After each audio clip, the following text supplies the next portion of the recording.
আসসালামু আলাইকুম। বাংলাদেশ ক্রিকেট দল আর গঠনে ব্যাটিং নিয়ে সিলে খেলা করবে। বাংলাদেশ ক্রিকেট দল এখন ব্যাটিং করাটা ভুলে গেছে। কালকে দেখুন কেরিবন্দের সাথে আমরা শুধু ব্যাটিং করার কারণে ম্যাচটা হেরেছি। শামিম, জাকির লিওনিক, তারপর তাহিদ, সাইফ হোসেন, কালকে কেউ রানি পানে। আর কত ধরে কোচ সালাউদ্দিন ব্যাটিং হিসেবে থাকবে।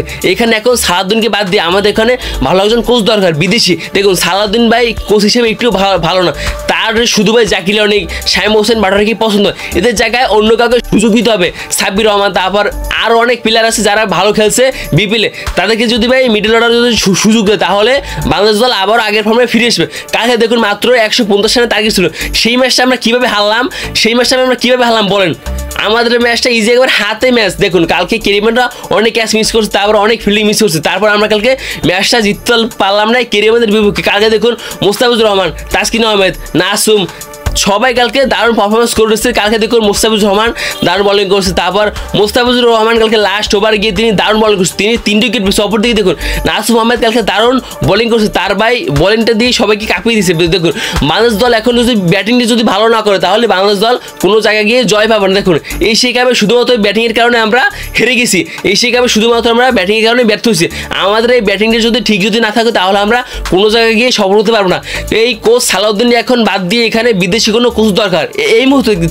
দেখুন কারণ আমরা বর্তমানে আমাদের 2027 ওয়ার্ল্ড কাপ আছে, আমাদের 2027 ওয়ার্ল্ড কাপে কোয়ালিফাই করতে হলে তাহলে আমাদের ওয়ান ডে 5 থেকে 6 নাম্বার র্যাঙ্কিংয়ে আসা লাগবে।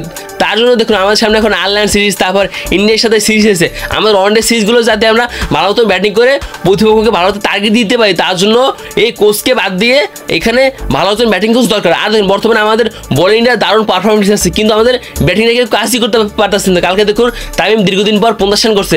এইভাবে 50 রানে কী হবে না, তা কিছুই হবে না। তিনি যদি ভাই ভালো যদি আর পারফরমেন্স করতে পারতো 30 বলে 70 রান, তাহলে ভালো একটা জয় পেতে পারতাম কালকে কেরিয়ানদের বিপক্ষে। অপর দিকে এখন আমাদের বাংলাদেশের মেইন ফোকাসটা রাখতে হবে, আমাদের এখন ব্যাটিং নিয়ে কাজ করতে হবে। আমাদের মূল সমস্যা হচ্ছে এই ব্যাটিংয়ে। আমাদের ব্যাটিংটা যদি ঠিক থাকে তাহলে আমরা বর্তমানে ভালো একটা দল হিসেবে পরিচিত পাবো। আমাদের ব্যাটিংয়ের কারণে আমরা সব জায়গায় গিয়ে ব্যর্থ হই। আমাদের বাংলাদেশ দলের সবচেয়ে বড় হতাশার জায়গা হচ্ছে ব্যাটিং। আর কালকে দেখুন জাকির লিওনিক কালকে তিনি মাত্র 3 ওভার ব্যাটিং করে কালকে তিনি কোনো রানই করতে পারেন। তিনি বলে শুধু রান করে গেছে। কালকে দেখুন তিনি ভাই অফসাইডের বলগুলো অফসাইডে না খেলে তিনি ভাই অফসাইডের বলগুলো লেগে টেনে খেলে, তার জন্য তিনি কালকে রান পেনে। ওই বলগুলো তিনি যদি অফসাইডে মারতো তাহলে আমরা রান পেতাম। কালকে দেখুন শামিম হোসেন বাটার কালকে তিনি কী করছে, কালকে যদি শামিম হোসেন বাটার যদি রান পেতো তাহলে আমরা ম্যাচটা হারতাম না। ভাই বাংলাদেশে অনেক ভুল আছে এই ম্যাচে। বাংলাদেশে শুধু ভাই ব্যাটিংটাই কোনো কাজ করতে পারতো। তারপর দেখুন কালকে এক সময় কেরিয়ানদের কালকে ভাই 101 রান ছিল, তাদের মাত্র 1 উইকেট। সেখান থেকে দেখুন ভাই কী হলো ভাই, লাস্ট 12 রানে তাদের 5 উইকেট নেই। দেখুন বাংলাদেশ কালকে কীভাবে ফর্মে ফিরছে এই বোলিং দিয়ে। কালকে আমরা একসময় ভাবছিলাম আমাদের আজকে কেরিয়ানরা টার্গেট দেবে 220 থেকে 210 রানে। সেই টার্গেটটা আমাদের বলাররা মাত্র 150 রানে এনে দিয়েছিল, সেটাও কালকে টপ করতে পারলো না আমাদের ব্যাটাররা। এর সাথে আর ভাই দুর্ভাগ্য আর কিছু হতে পারে না, আমার তো এটাই মনে হচ্ছে। আমাদের এখন দেখুন সবচেয়ে একটা হতাশার জায়গা হচ্ছে ব্যাটিং।